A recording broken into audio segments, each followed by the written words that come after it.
માતાની જય હો જય હો. આ ગામ કૈયારી ભાઈ અને કૈયારીમાં આજે ગાયો થોડી ઓછી છે. કૈયારીમાં ગાયો લગભગ 5-7 હજાર ગાયો આ ભૂમિ પર આ વગડામાં અત્યારે વગડામાં માવડ થઈ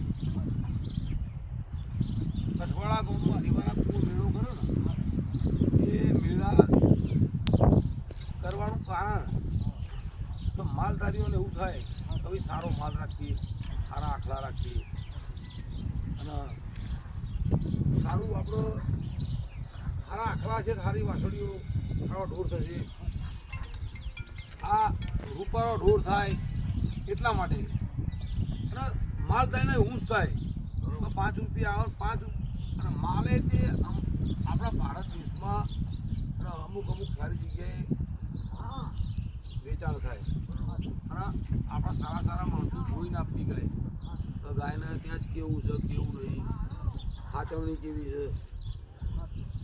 બીજી વસ્તુ આ મેળો મેં એટલે નહીં કર્યો તો કાંકરે ગયા બ્રાઝીલ અહીં આવો સારી ગાયો જોવા મળે.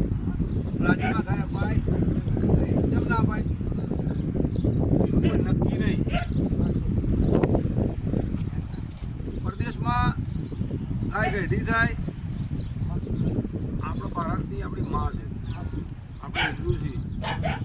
આપણા સનાતન ધર્મની અંદર આપણે 18 વરણ રબારી નહીં, દરબારી આપણે 18 વરણ આપણે એને માનો દરજ્જો આપેલો છે અને માં છે.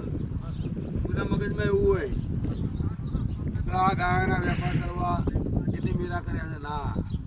આ ગાયના ડોઝ કરવા, આખલામાં ડોઝ કાઢવા નહીં. કૃત્રિમ ગાયમાં આવશે તો માણસમાં આવશે. આ કૃત્રિમ જે આવ્યું ને એ કેમ આવ્યું? આપણે ગાયની ડોઝ ચેડા કર્યા એટલે આ ગાયથી માણસમાં આવી ગયું.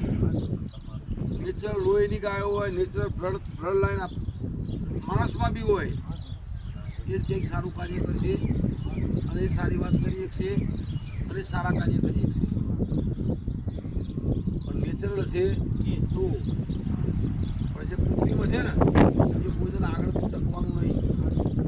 તમે ગાયના સારા સાંજના જે નંદી મહારાજના રોજ તમે લાખોનો કરોડો રૂપિયા ખર્ચો કરીને તમે સાચવી શકો છો તો તમે સારા નંદી મહારાજ આ ગાયના વગાડ થઈને નંદી હારા તૈયાર થાય.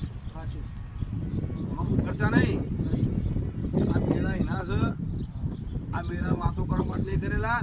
વાતો કરી મેળા થાય ના તો પ્રભુવાળી માતાઓ ભેગી હોય, આવી ગાયના અંગાત હોય, સારા માણસોના આવા અંગાત હોય. રઘુભાઈ જેવા, તમારા જેવા, બાપુ જેવા, કવિરાજ જેવા સારા માણસો અંદર મળે ને આ સારા કામ થાય. ભાવેશભાઈ થતું નહીં. એટલે હોય કોઈના મગજમાં એવું આ લોકો વેપાર અને આપણે તો કોઈ દાડો આપણા લોહીમાં મારી માને કોઈ દાડો વેચવા ના દે. માલધારી છે તો એને માલ વેચવો પડે. એનું જીવન એના ઉપર છે. ગાય વેચે, વાસણો વેચે, વાસળી વેચે, એ આખી વસ્તુ જુદી છે. પણ મારા તો હું તો કહું છું મારી માતાના ગાયને એવું પગે લાગુ છું સવારમાં ઉઠીને કોઈ દાડો મારી મા તારા પૈસા ના લેવા દે એવું સમૂહ ના લાવતી. આ ભાવ આપણા મેળા એના થયેલા છે.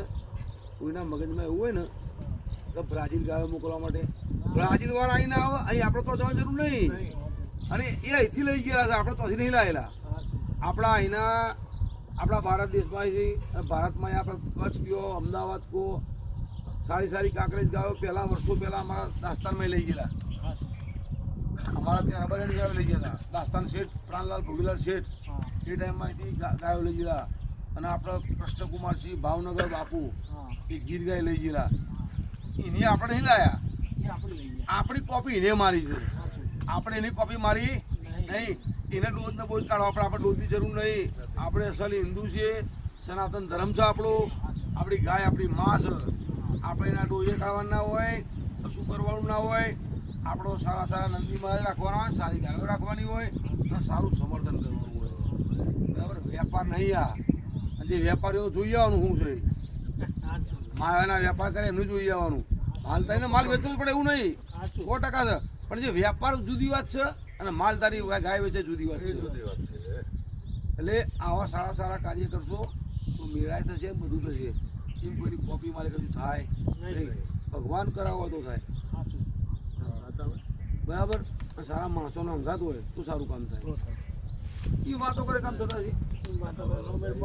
બોલો ગૌ માતાની જય. જય માતા. જય ગૌ માતા. જય ગૌ માતા. હવે ભાઈ લાલભાઈ હમણાં જે બોલતા હતા, ખરેખર એ માણસને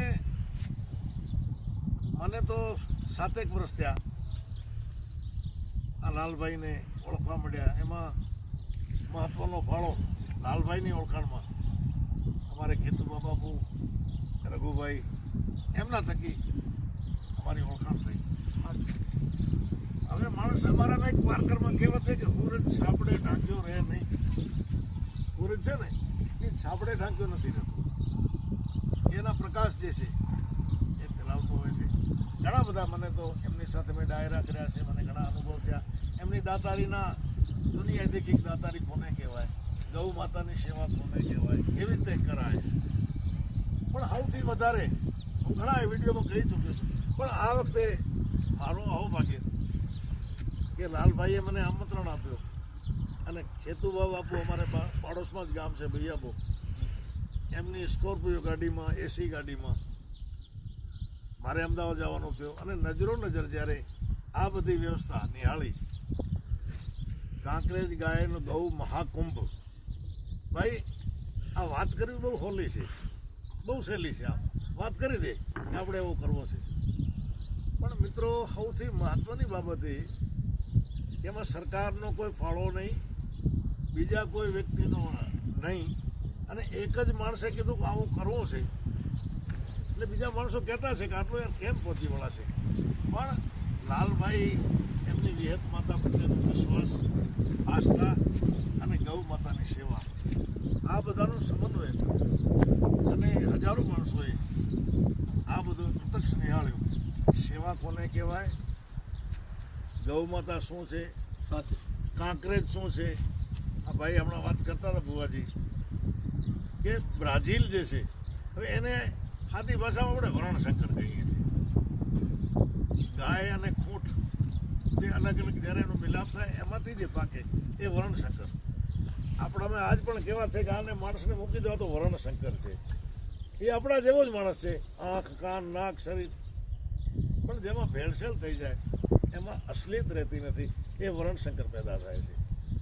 એટલે કચ્છમાં જેટલા માણસોને અમારા લખપત તાલુકામાં, આમ તો સમગ્ર કચ્છ, પણ લખપત તાલુકામાં જો માણસોને ગૌ પ્રત્યે પ્રેમ વધ્યો હોય એમાં મહત્વનો ફાળો લાલભાઈનો છે.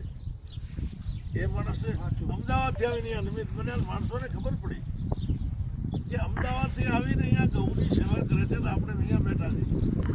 આપણે દરેક સનાતનનો ફરજ છે એક ગાય રાખીએ, અને માણસો એ પછી શીખ્યા, ગાયો રાખતા થયા.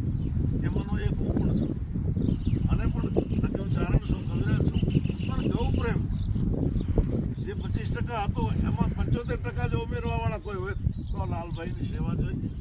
અને અમે બધા પણ અમારો આખો તાલુકો ગૌ પ્રત્યે આકર્ષણો છે અને આ વખતે પ્રત્યક્ષ જોયો છે.